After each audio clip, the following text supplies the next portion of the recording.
Colonel, good evening. Good evening, sir. Good evening. Come and sit down. Thank you, sir. I'm really sorry to intrude on you in this way. Not at all. I'm always delighted to see you, Colonel Dax. Will you have a cigar? No, thank you, sir. Well, I think you'll find it delicious. Must apologize for not inviting you to join the party downstairs tonight, but I'm afraid that it's a dress affair. Well, thank you, sir, but I must confess that this is not entirely a social visit. Oh, come, Dax, let's not go over all that ground again. Though I must admit that, judging from the casualties, the efforts of your regiment must have been considerable. How can you understand that and allow these men to be shot tomorrow? Oh, come, Colonel, you're choosing to take a rather simple view of this thing. The attack was impossible from the start. The General Staff must have known that. Colonel Dax, we think we're doing a good job running the war. You must be aware of the fact that the General Staff is subject to all kinds of unfair pressures from newspapers and politicians. Maybe the attack against the anthill was impossible. Perhaps it was an error of judgment on our part. On the other hand, if your men had been a little more daring, they might have taken it. Who knows? In any case, why should we have to bear any more criticism of the failure than we have to? Aside from the inescapable fact that a good many of your men never left the trenches, there's the question of the troops' morale. Don't forget that. The troops' morale, sir? Certainly. These executions will be a perfect tonic for the entire division. There are few things more fundamentally encouraging and stimulating than seeing someone else die. I never thought of that, sir. Well, you see, Colonel, troops are like children.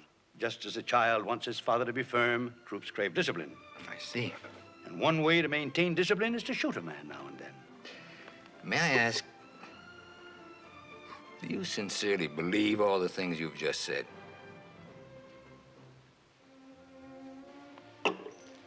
It's been a pleasure discussing this with you, Colonel, but I'm afraid that I'd better be getting back to my guests.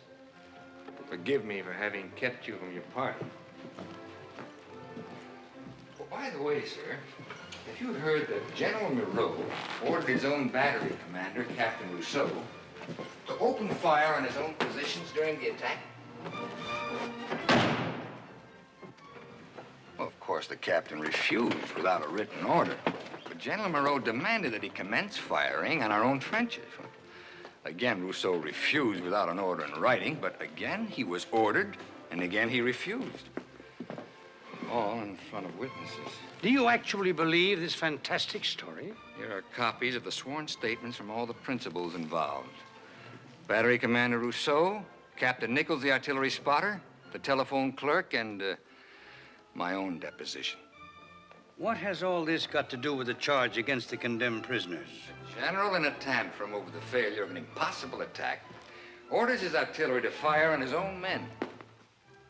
Now, the same officer, on the same day, orders a court-martial in which 3 of his men are sentenced to be shot. General, what would your newspapers and your politicians do with that? Colonel Dax, are you trying to blackmail me? Sir, that's an ugly word, but you are in a difficult position. Too much has happened. Someone's got to be hurt. The only question is who. General Mireau's assault on the anthill failed. His order to fire on his own troops was refused. But his attempt to murder 3 innocent men to protect his own reputation will be prevented by the General Staff.